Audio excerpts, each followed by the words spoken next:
Hello, good morning, നമസ്തേ. ഒരു YouTube channel തുടങ്ങുക എന്നുള്ളത് എല്ലാവരുടെയും ആഗ്രഹമാണ്. ഇപ്പോൾ ഞാൻ ഇത് 10-14 വർഷങ്ങൾക്ക് മുമ്പേ ചെയ്തിട്ടുള്ള ഒരു സംരംഭമാണ്.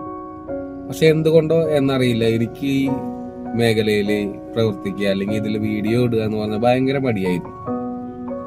പക്ഷെ വരുമാനത്തിന്റെ കുറവും ഇപ്പോൾ ഉണ്ടാകുന്ന സാമ്പത്തിക പ്രശ്നങ്ങളും കാരണം ഇനി ഞാൻ തുടരെ യൂട്യൂബിൽ ഒന്ന് ശ്രദ്ധിച്ചാലോ എന്നാണ് ആലോചന. നിങ്ങളുടെ വിലയേറിയ അഭിപ്രായങ്ങൾ എന്നെ അറിയിക്കുക. അതുപോലെ തന്നെ എൻ്റെ ഈ ചാനലിന് വേണ്ട ചെറിയ പ്രോത്സാഹനങ്ങൾ, നിങ്ങളുടെ ലൈക്ക്, ഷെയർ, സബ്സ്ക്രൈബ് ബട്ടണൊക്കെ അതൊക്കെ ഒന്ന് അമർത്തിയിട്ട് നമ്മളെ എനിക്കൊന്ന് പരമാവധി സഹായിക്കുക. ഇനി നല്ല കണ്ടന്റുകളൊക്കെ ആയിട്ട് നമ്മൾ ഇനി ഇടയ്ക്കിടെ മീറ്റ് ചെയ്യുന്നതായിരിക്കും.